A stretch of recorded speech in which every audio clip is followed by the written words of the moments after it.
nós vamos mergulhar em um dos episódios mais intensos da palavra de Deus.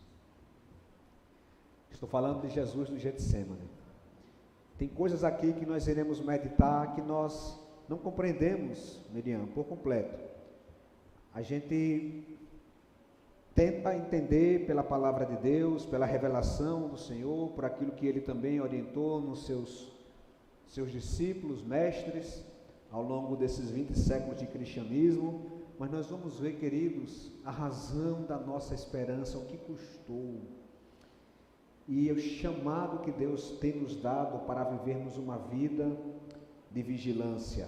Vamos ler Marcos capítulo 14, você pode acompanhar na sua Bíblia, a partir do verso 32, diz assim a palavra do Senhor. Então foram para um lugar chamado Getsemane, e Jesus disse aos seus discípulos: sentem-se aqui enquanto vou orar. E levou consigo Pedro, Tiago e João, e começou a ficar aflito e angustiado. E lhes disse: a minha alma está profundamente triste, numa tristeza mortal. Fique aqui e vigiem. Indo um pouco mais adiante, prostrou-se e orava, para que, se possível, fosse afastada dele aquela hora. E dizia: Abba, Pai, tudo te é possível. Afasta de mim este cálice. Contudo, não seja o que eu quero, mas sim o que tu queres. Então voltou aos seus discípulos e os encontrou dormindo. Simão, disse ele a Pedro, você está dormindo? Não pode vigiar nem por uma hora? Vigiem e orem, para que não caiam em tentação. O espírito está pronto, mas a carne é fraca. Mais uma vez ele se afastou e orou, repetindo as mesmas palavras. Quando voltou, de novo os encontrou dormindo, porque seus olhos estavam pesados. Eles não sabiam o que lhes dizer. Voltando pela terceira vez, ele lhes disse: vocês ainda dormem e descansam? Basta, chegou a hora. Eis que o Filho do Homem está sendo entregue nas mãos dos pecadores. Levantem-se e vamos. Aí vem aquele que me trai. Oremos. Pai, nossa gratidão por esta noite maravilhosa, por esse dia maravilhoso, o dia do Senhor. O Senhor já nos presenteou com tantas coisas boas, Pai, pela manhã, nesse encontro maravilhoso, no café, no almoço da comunhão que tivemos, almoço missionário. Obrigado porque o Senhor é bom e as suas misericórdias duram para sempre. Agora, Pai, nós colocamos diante do Senhor nossas vidas, para que venhamos a compreender o que acabamos de ler e possamos viver as nossas vidas em conformidade com a Tua palavra, que sabemos que ela é boa, perfeita e agradável. Ajuda-nos em tudo, em nome de Jesus. Amém. Pode se assentar. Queridos, que aconteceu ali no jardim do Getsemane? Esse jardim, ele fica em uma região no Monte das Oliveiras e vai acontecer em um contexto já próximo do julgamento de Jesus. Depois do jardim do Getsemane, Jesus será levado para julgamento e ele será julgado no Sinédrio judaico, em que ele vai se submeter ao julgamento dos sumos sacerdotes. Haviam dois na época de Jesus, uma coisa esquisitíssima, como se tivesse dois presidentes. Tamanha era a corrupção já daquela época. Anás e Caifás, inclusive genro e sogro. E depois ele vai ser julgado também diante de Pilatos e depois perante Herodes o Antipas. Pouco antes de chegar no Getsemane, nós somos informados que Jesus estava em um momento maravilhoso. Eles estavam celebrando a Páscoa, que viraria a celebração da ceia do Senhor. Momento maravilhoso. Jesus havia mandado preparar o banquete, a Páscoa judaica. Os discípulos foram, olharam aquele cenáculo, arrumaram, e foi um jantar maravilhoso. Durante o jantar, Jesus pegou uma toalha, colocou no ombro, se inclinou, lavou os pés dos discípulos, ensinou acerca da importância de sermos servos, de estarmos servindo uns aos outros, e depois daquela cerimônia, que é conhecida como a cerimônia de lava-pés, então Jesus se assenta, começa a comer com os discípulos. Cristo fala que um dos 12, um dos que ali estavam comendo o pão com ele, haveria de o trair. E então começa aquela agitação, quem é que vai trair, quem é? Pedro então, vendo que João estava reclinado, próximo de Jesus, porque naquela época se jantava, se comia sentado no chão, não é como hoje, sentado em uma cadeira, e as pessoas sentavam e se reclinavam próxima da outra, e então Pedro faz sinal para João, que está perto de Jesus, pergunte a ele. E aí então João pergunta, mestre, quem é que vai trair? E então Jesus diz, aquele a quem eu der um pedaço de bocado para ele, um pedaço de pão. Então Cristo pega um pedaço de pão, molha em um molho feito com ervas, né, um molho muito típico na celebração da Páscoa, e dá a Judas. Imediatamente somos informados que Satanás entra em Judas Iscariotes. Cristo então olha para ele e diz, o que você tiver que fazer, faça depressa. Falando para o próprio Satanás, que naquele momento estava sendo representado por Judas. E os discípulos ainda não compreendiam, achavam que como Judas cuidava da tesouraria, que ele ia comprar alguma coisa na mercearia. E então Judas sai correndo para entregar Jesus, para vender Jesus para a liderança, para o sinédrio, e Judas vai até o templo, conversa com o sumo sacerdote, e aí há uma negociação, chega-se em um valor. Qual o preço da amizade? Qual o preço de entregar Jesus? Qual o preço de entregar o seu mestre? 30 moedinhas de prata. Feito o acordo, é recebido o dinheiro. Judas então, Iscariotes, leva uma grande comitiva de soldados, e eles estavam armados até com porretes, como se Jesus Cristo fosse um bandido. E ele mesmo vai dizer, Cristo, por que vocês vêm a mim com espadas e porretes? Eu não estava entre vocês todos esses dias? Por que vocês não me prenderam? E então Judas possivelmente foi procurar Jesus, lá onde eles estavam no cenáculo. Não os encontrando, Judas lembrou de um lugar. Judas lembrou de um lugar que Cristo gostava muito de ir, Monte das Oliveiras. E dentro do Monte das Oliveiras, um lugar muito especial, chamado Jardim do Getsêmani. E então Judas vai, leva aquela turba de soldados para o encontro com Jesus, dá um beijo na sua face, e então começa o julgamento. Mas entre a chegada de Judas Iscariotes, com a turba de soldados, com os soldados do templo, e a traição, Jesus ele se reclina, ele se retira. E ele se retira, meus irmãos, para fazer algo maravilhoso para nós. Ele se retira porque ele sabe que ele está na iminência de enfrentar a cruz. E nisso, nós somos informados sobre algo maravilhoso em Cristo Jesus, que é acerca da sua humanidade. Por isso que o autor dos Hebreus vai dizer que nós não temos um sumo sacerdote, Jesus, que não possa se compadecer das nossas fraquezas, mas sim de alguém que, como nós, passou por todo tipo de tentação, porém sem pecado. No Jardim das Oliveiras, no Jardim de Getsêmani, Cristo foi provado, mas ele foi aprovado, porque ele permaneceu. Mas ele ali, queridos, ele na sua humanidade, ele demonstrou algumas características bem humanas, como eu e você. Ali, Cristo, no jardim do Getsêmani, ele estava, meus irmãos, aflito, porque ele sabia o que ele haveria de passar. Por isso que nós precisamos entender quais são essas lições que o jardim do Getsêmani nos ensina, para que possamos compreender quem é Jesus, para que possamos compreender a missão de Jesus, e para que possamos compreender como devemos reagir, uma vez que nós alcançamos já essa graça de Jesus, por meio do seu sacrifício.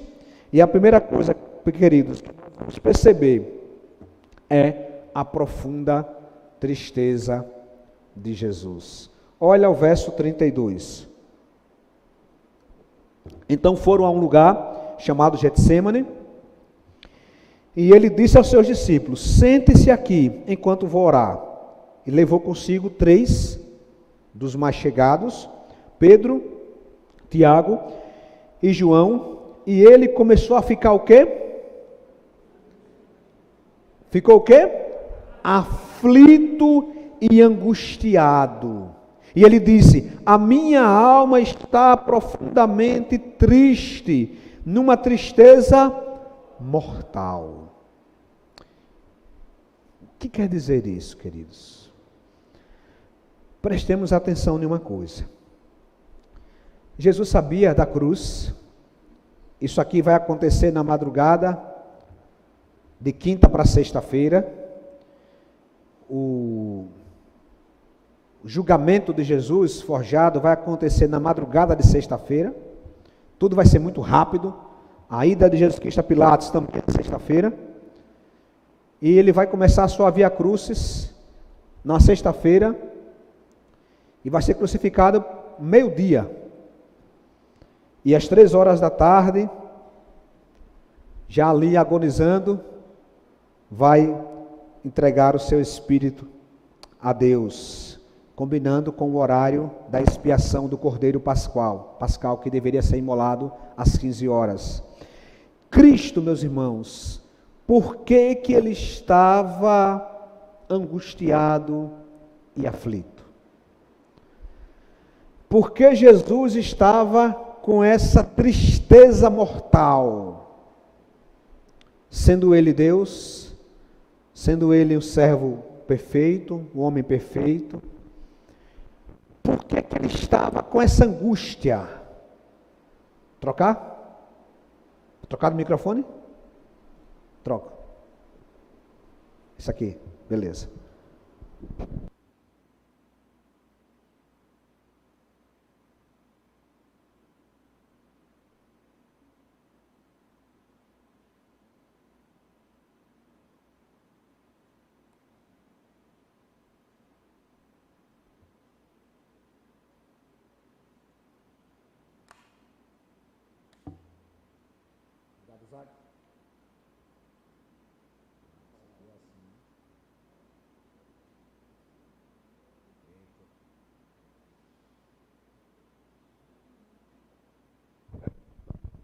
Muito bem, a gente quer ser chique sem poder dar nisso.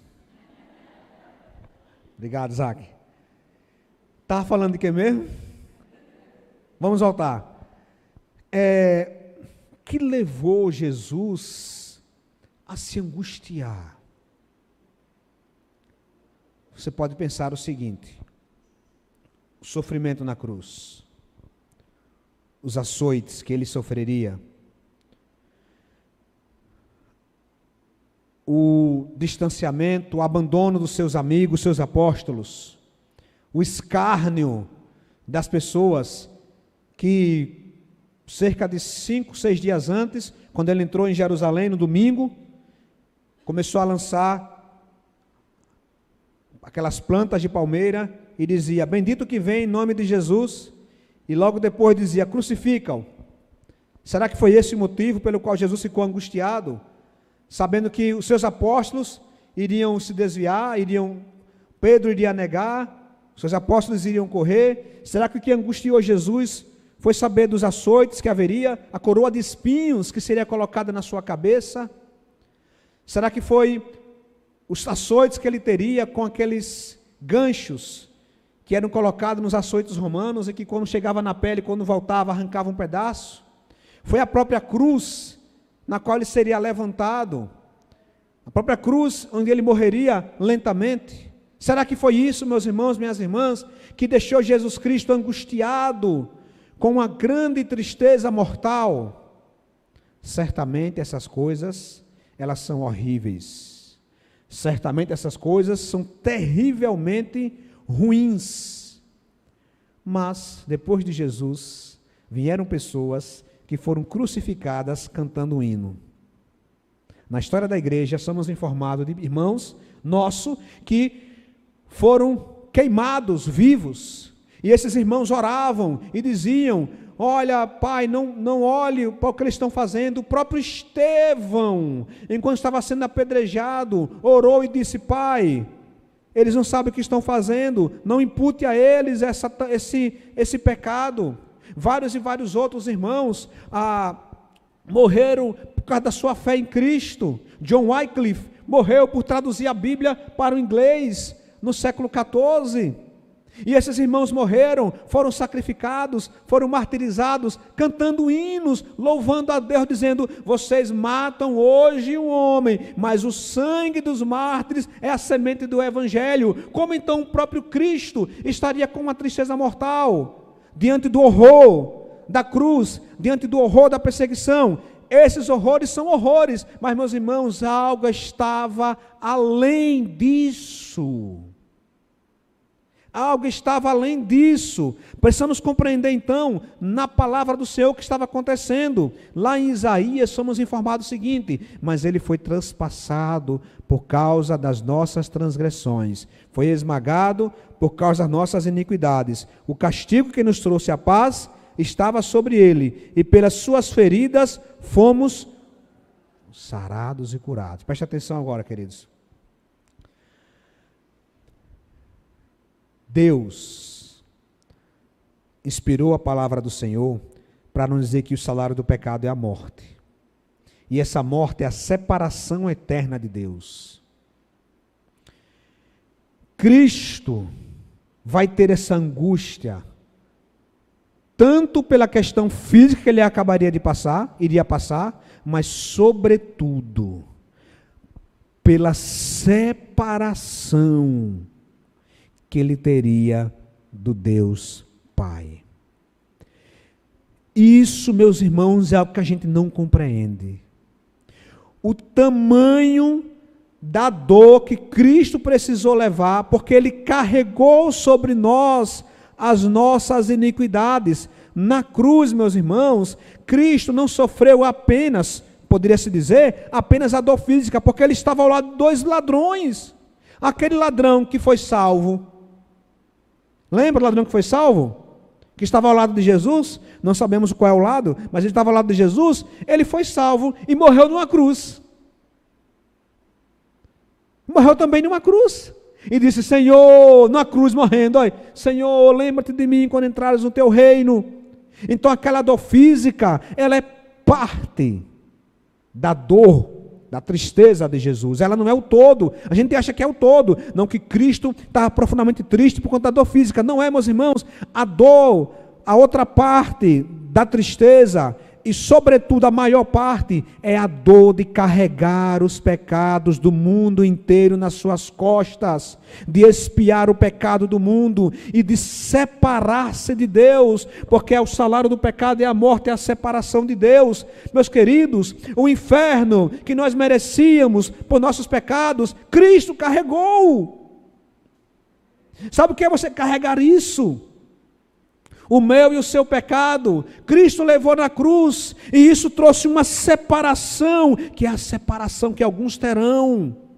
A separação que alguns terão por não crer em Jesus. Então essa separação, Cristo vai dizer: eu não suporto, eu estou na tristeza mortal. Como assim? Eu vou me separar do meu Pai. Antes de o mundo existir, eu e o Pai somos um, e agora eu vou me desvencilhar, eu vou separar do Pai. O Pai vai jogar em mim toda a sua ira. Como assim, Pai? Eu e o Senhor somos um. Como assim, Pai? Eu te amo, o Senhor me ama, e o Senhor vai carregar toda a sua ira em mim. Sim, Deus vai, meus queridos, lançar em Cristo toda a sua ira, por conta do amor que Ele tem por mim e por você. Se você não confessa a Cristo como Senhor e Salvador, meu querido, da sua parte, o que vai acontecer? A ira de Deus que foi depositada em Jesus, não vai ser em Jesus, porque você não crê em Jesus. Para onde vai essa ira? Na mão do Senhor está um cálice cheio de vinho espumante misturado. Ele o derrama a todos os ímpios da terra. E todos os ímpios da terra o bebem até a última gota. A agonia de Jesus foi para que eu e você não passemos por essa agonia. A tristeza de Jesus é para que eu e você não passemos por essa tristeza. O sofrimento de Jesus foi para que eu e você não estejamos vivendo, não vivamos, ou não venhamos a viver a morte eterna. Por quê? Porque, meus queridos, o próprio Jesus se entregou. Cristo não foi, meus irmãos, tomado de surpresa. Na sequência, quando Cristo volta ao Getsêmani, há aquela confusão, Pedro então pega a espada e decepa a orelha de Malco. Então Cristo pega e diz: meu querido, guarde a espada, acaso não haverei de beber o cálice que meu pai? Não estou compreendendo? Foi o pai que deu o cálice ao filho, por amor aos filhos que haveriam de ter, eu e você. Por isso agora que Cristo, que era o unigênito do Pai, passa a ser o primogênito, porque agora ele ganhou outros, que somos nós. Então agora nós somos filhos do Pai, porque o Filho unigênito bebeu o cálice do Pai, e agora de unigênito passa a ser filho primogênito. E agora eu e você somos a família de Deus. Então Cristo disse: meu querido, guarda, eu vou beber o cálice de meu Pai. Que cálice é esse? É o cálice da separação. Então vem a pergunta, queridos: por qual motivo Jesus morreu na cruz? Alguns vão dizer: para ensinar sobre o que é o sofrer. Mentira. Ele morreu na cruz para nos ensinar sobre o amor ao próximo. Mentira. Tudo isso é verdade secundária. Na cruz ele mostra como a gente superar, perseverar, como amar. Mas isso não é o foco principal. Por que Cristo morreu na cruz? Ele morreu na cruz, como vai dizer aí esse artigo, ele não morreu pelos nossos pecados, e sim por enfrentar o sistema. Meus irmãos, tem gente que acredita em tanta besteira nessa vida. Eu fico imaginando. Eu estava vendo, eu não trouxe o vídeo para não aumentar mais o tempo, um líder religioso dizendo que essa doutrina, ela é antiga, essa heresia.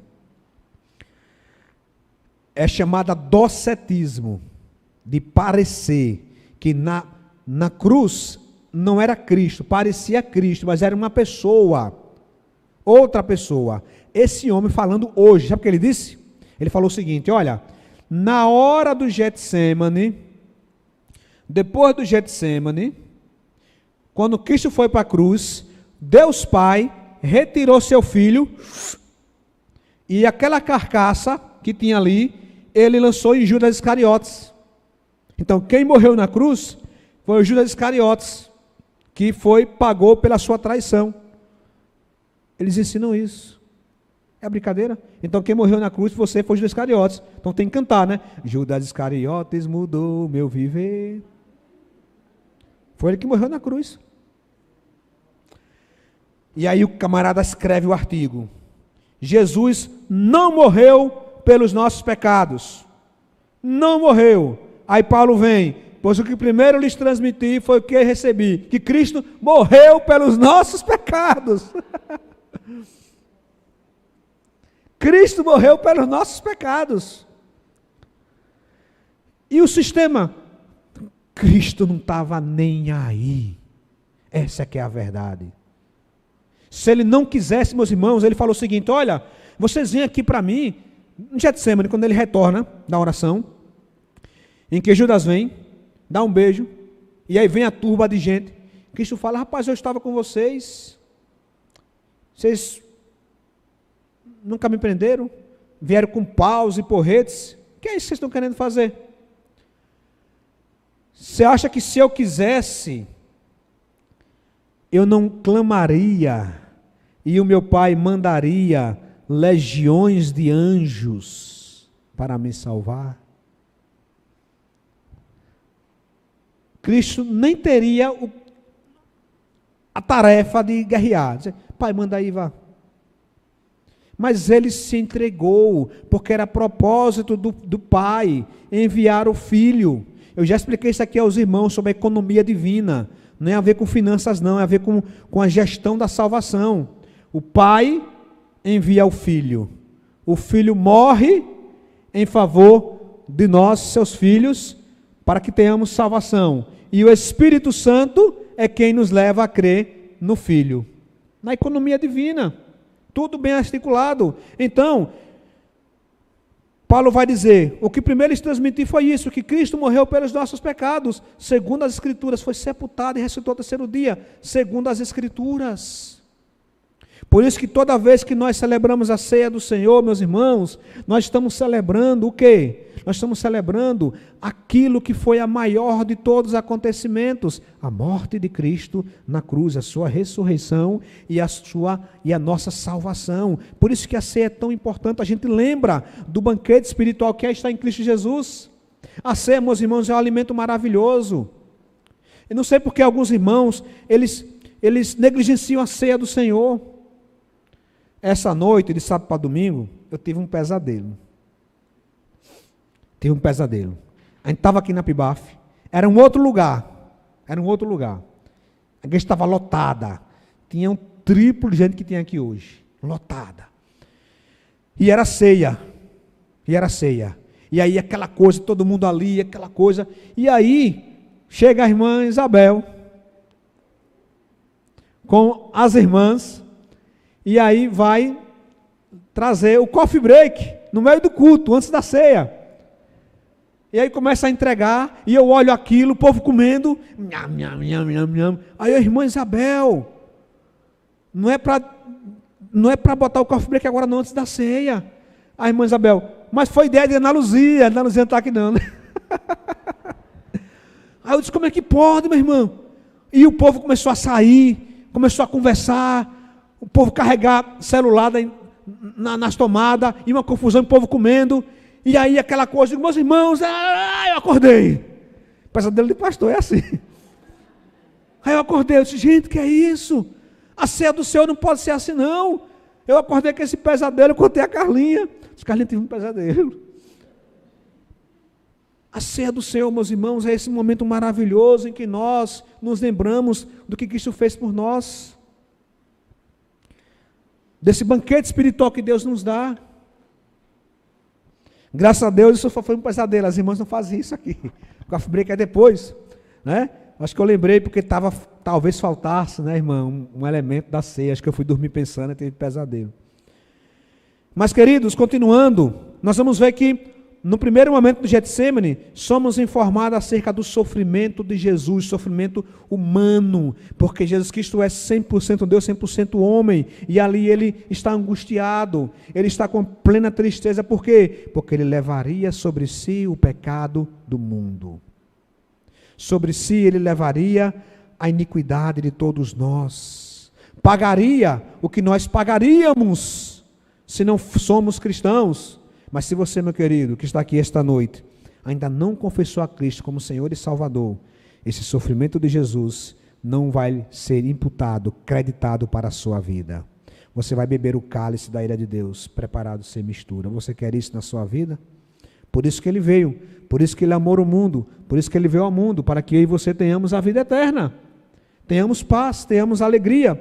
Mas em segundo lugar, queridos, nós vamos ver a reação de Jesus diante da aflição. Como Cristo reagiu? Ali ele era homem, 100% homem, porque preste atenção, Cristo, Paulo vai falar no Filipenses, que ele sendo Deus, não usurpou ser igual a Deus. Como assim, Levi?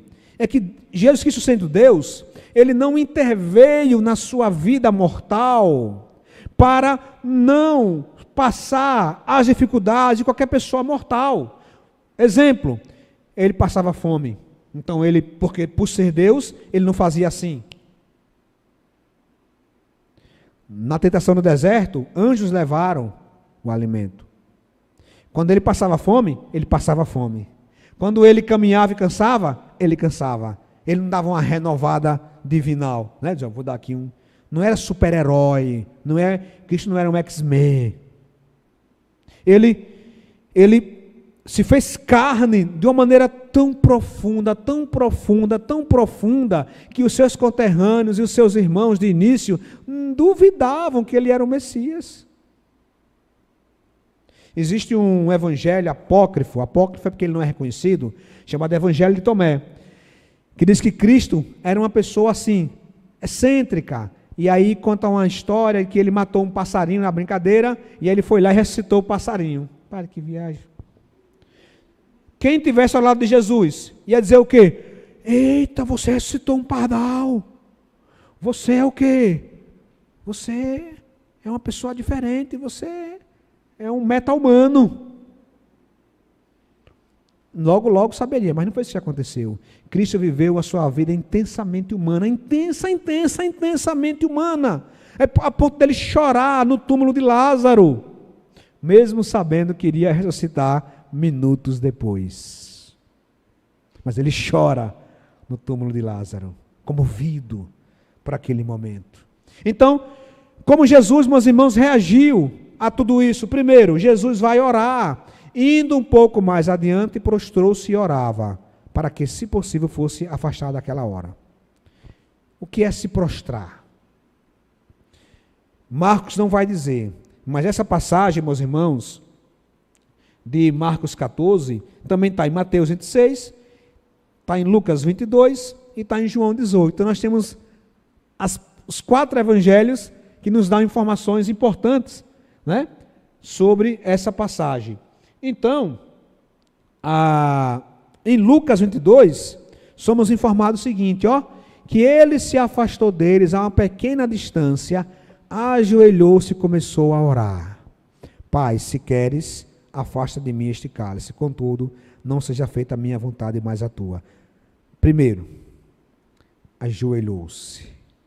Muitos comentaristas dizem que a costume de orar de joelhos é em alusão a esse episódio. Porque os judeus não oravam como não oram de joelhos. Eles oram em pé, com as mãos levantadas. Eles não oram de joelhos. Não é o costume dos judeus orar de joelhos. A gente não vê isso nos evangelhos, o povo orando de joelhos. É Jesus que inaugura no Getsêmani, no jardim da angústia, no jardim da aflição, ele se ajoelha e ele ora. E ele ora, meus queridos, de um jeito que a gente não consegue compreender. Ele parece que quer deixar a missão, humanamente falando. Ele diz, Senhor, se possível, afasta de mim essa cruz. Se possível, afasta de mim essa missão, mas não seja como eu quero, e sim como tu queres.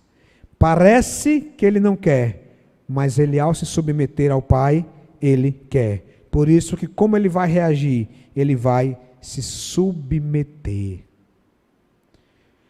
Jesus ora de joelhos, se submete ao Pai, num aparente contraste, mas não é contraste, porque aqui ele está dizendo, se possível, mas ele sabe que não é possível, porque ele veio para esse fim.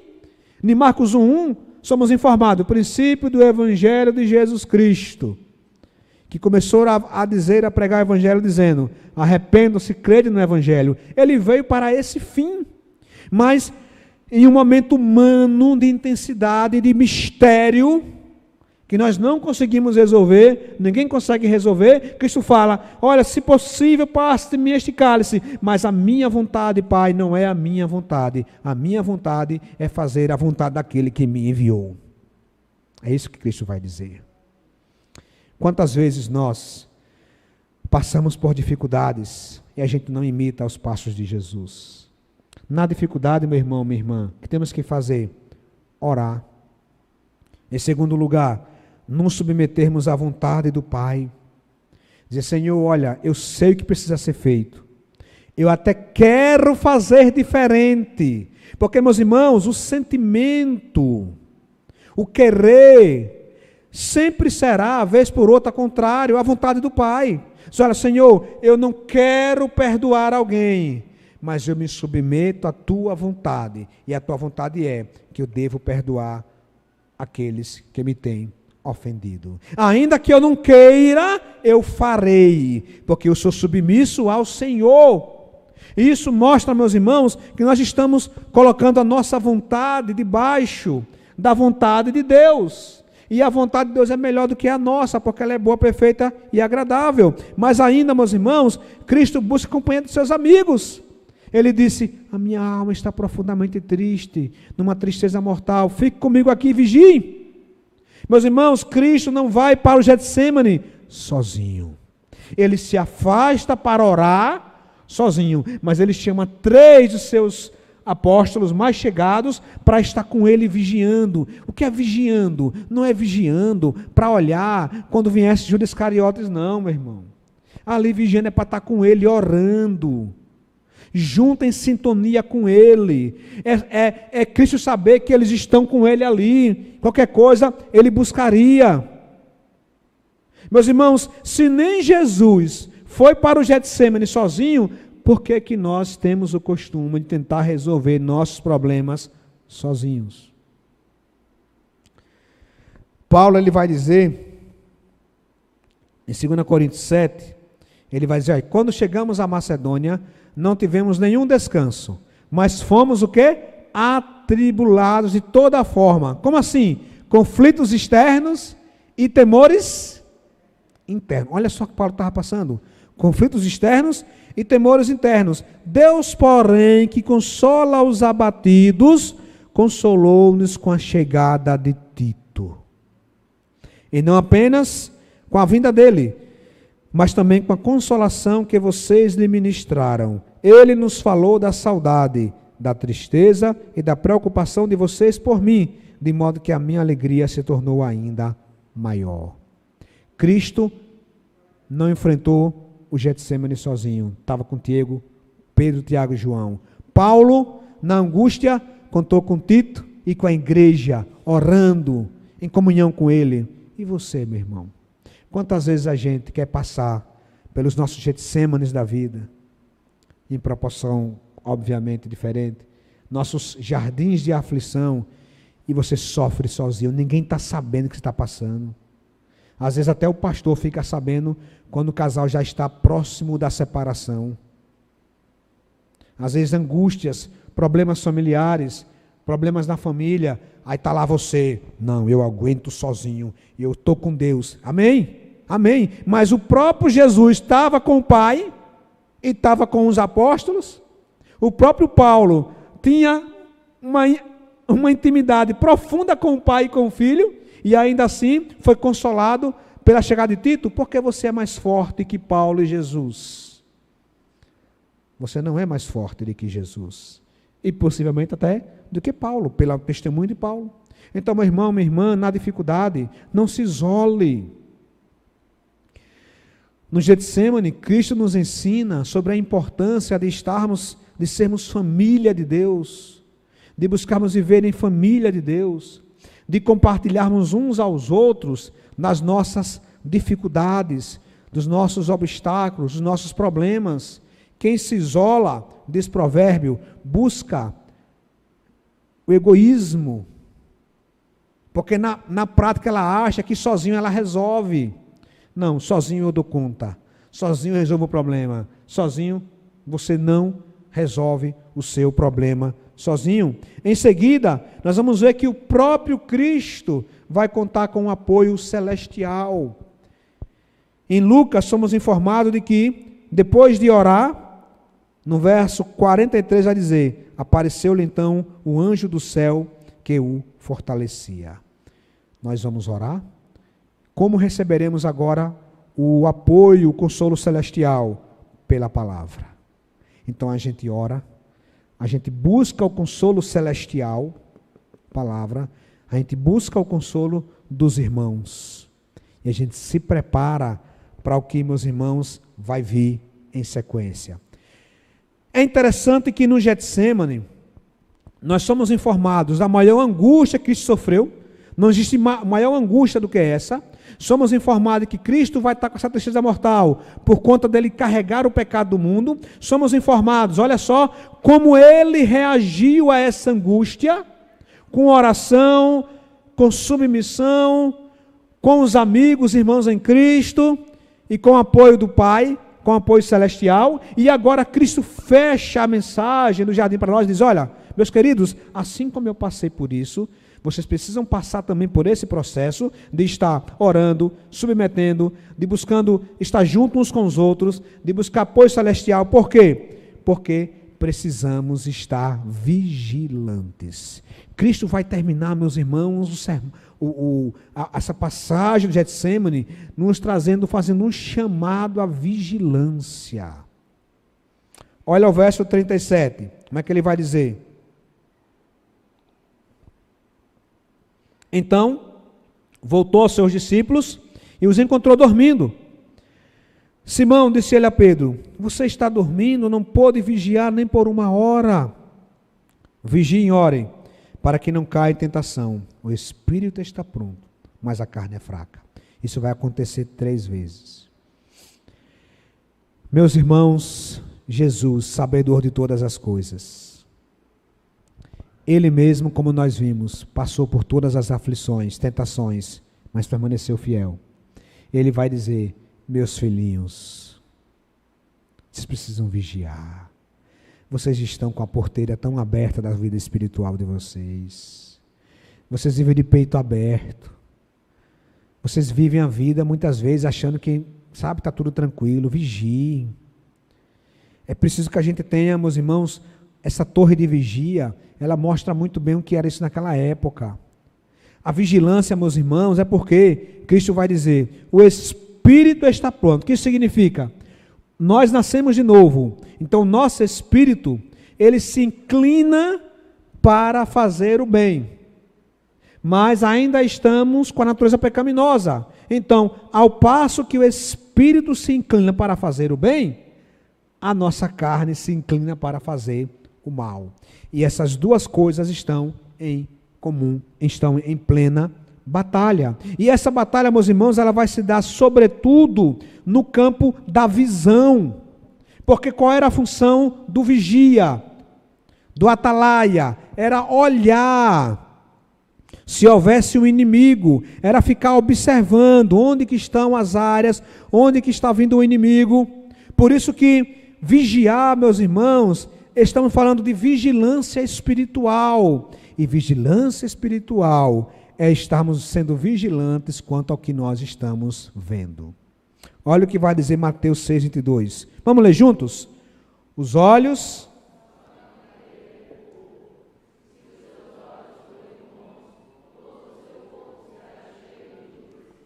Até aí. Essa é a principal área para onde entra a tentação. Nós, queridos, seremos bombardeados por ideias que tentarão nos levar ao pecado. Quinta-feira eu comentei que nós não sabemos como os maus pensamentos vêm à mente, mas eles vêm. Você está aqui, vem um mau pensamento. Um mau pensamento, às vezes, de que Deus não cuida de você. Um mau pensamento de que talvez o seu cônjuge está fazendo uma coisa errada. Um mau pensamento de fazer uma coisa errada. E a gente não tem controle sobre essas coisas. Você não conseguirá impedir que maus pensamentos cheguem até você. Eles virão. Como isso acontece, pastor? Nós não sabemos ao certo, mas é certo que os maus pensamentos vêm, ideias ruins vêm, como Pedro teve. Não, Senhor, jamais o Senhor vai morrer, não vá não, em que isso fala, arreda de mim, Satanás. Esses maus pensamentos chegam até nós e nos levam a cobiçar as coisas alheias, nos levam a querer o que não nos pertence. Não são ideias colocadas de mentir para ter um favorecimento, ideias ruins. Você nunca, presta atenção, você nunca vai impedir um mau pensamento de chegar na sua cabeça, mas você tem a plena condição, e o dever e a missão de impedir que esse mau pensamento se aloje na sua cabeça. Você não impede que o mau pensamento chegue na sua cabeça, mas você pode e deve impedir que esse mau pensamento se instale como um vírus e entre no seu coração e comece a agir na sua vida. Como faço isso, pastor? Vigilância. Você não impede que ele chegue até o seu muro. Você não tem como impedir. Mas você pode impedir que aquele inimigo ultrapasse a sua fortaleza, o seu coração. Como eu faço isso? Se os seus olhos forem bons, todo o seu corpo estará cheio de luz. Pedro vai dizer, sejam sóbrios, ou seja, não fique cambaleando. Sobriedade aqui é no sentido de você não estar dormindo, não está bêbado, não está dormindo espiritualmente. Quem está dormindo espiritualmente, quando a gente dorme, a gente não percebe nada. Quem está dormindo, alguém pode fazer o que quiser. O povo está dormindo. Então, alguns dormem espiritualmente. Pedro diz, olha, sejam sóbrios, o diabo, o inimigo de vocês, andam ao redor como um leão, rugindo e procurando a quem possa devorar. E aí, queridos, Paulo vai dizer em Gálatas 5, por isso, vivam pelo Espírito e de maneira nenhuma satisfarão os desejos da carne, pois a carne deseja o que é contrário ao Espírito e o Espírito que é contrário à carne. E eles estão em conflito um com o outro, de modo que vocês não fazem o que desejam. Como impedir? Ter uma vida espiritual, buscar viver uma vida com Cristo, de intimidade com Cristo, de relacionamento com Cristo. Se você identificar uma área da sua vida que tem sido objeto de constantes quedas espirituais, qual é a função do atalaia? Declarar guerra. Declare guerra. Não brinque com o pecado. Não brinque com áreas que têm potencial de lhe derrubar. Pequenas brechas hoje, amanhã é um muro derrubado, amanhã é uma família desgastada, amanhã é um casamento desfeito, amanhã são sonhos e projetos desfeitos, ministérios desfeitos, tudo isso porque você não olhou o ministério. Meus irmãos, tem gente que fala, não, jamais, essa água nunca beberei. Não existe isso, não existe casamento blindado. Pare com essa besteira. Não existe casamento blindado. Você precisa diariamente vigiar o seu casamento. Diariamente. Não, eu fui para um encontro, o pastor orou e blindou. Não fique de olho no pastor não, que blindou o seu casamento. Eu ficaria de olho nele. Não existe isso. É diariamente. É cultivar. É olhar. É analisar as brechas, onde que está errado, e está sempre batalhando, vigilante. Nada está, meus irmãos, já pronto. Precisamos estar sempre avaliando. A minha carne quer me derrubar. E ela tem dois aliados. Ela tem o mundo, o sistema mundano, e ela tem o diabo. E os três se coadunam, coluiam entre si para derrubar você mesmo. E desses três, nós temos o inimigo, que é o diabo, mas tem a carne, e você vai para a cama com a sua carne, você acorda com a sua carne, toma banho com a sua carne, vai trabalhar com a sua carne, vem para a igreja com a sua carne, ela é danada. Danada a carne, meus irmãos, na igreja a carne quer lhe derrubar. Esse pastor está falando demais, dá um cochilinho que é melhor, olha a carne falando. Está vendo? A carne, meus irmãos, é assim. E ela está com a gente. Está com a gente. E nós precisamos então, queridos, buscar, como vai dizer a palavra, nos afastar de todas as obras da carne. Que eu coloquei aqui, ó, de maneira ilustrativa. Impureza, prostituição, glutonaria. É pecado, meus irmãos, glutonaria. Tem gente que come, depois parece que vai morrer. Bebedices, inveja, facções, dissensões, discórdias, iras, ciúmes, inimizades, feitiçarias. E a palavra do Senhor diz, largue as obras da carne e vivam o fruto do Espírito, amor, alegria, paz, bondade, benignidade, mansidão, domínio próprio. Isso é diariamente. Na oração do Pai Nosso, Cristo nos ensina, livrai-nos, pão nosso cada dia nos dai hoje. Não nos deixes cair em tentação, mas livrai-nos do mal. Diariamente somos bombardeados. No jardim das provações, das tentações, nós somos testados, nós somos provados. E se nós permanecermos firmes em Cristo, nós seremos aprovados. Amém, queridos? Quero concluir lembrando o que o autor dos Hebreus nos chama a atenção. Hebreus 5, de 7 a 9. Vamos ler juntos? Vamos ficar de pé? Vamos ler juntos? Durante os seus dias de vida, vamos ler? Começando de novo? Durante os seus dias de vida na terra,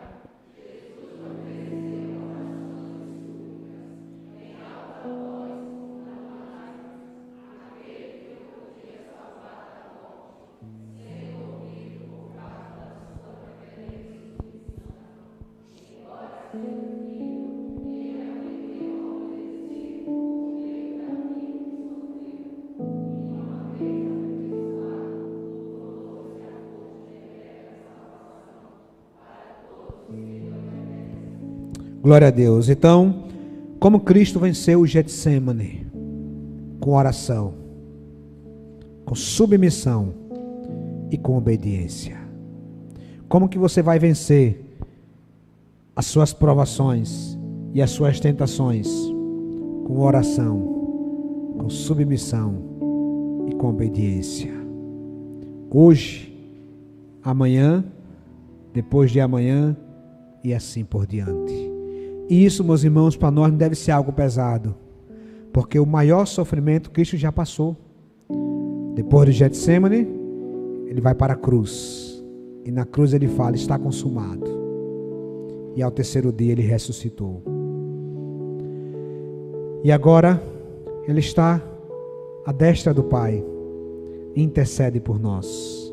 E eu e você agora somos, queridos, alvos mais que a neve. Somos salvos. Somos feitos filhos e filhas de Deus para a glória dele mesmo. Porque foi pago um alto preço. Quero convidar a equipe de recepção para nos ajudar na entrega dos elementos da ceia.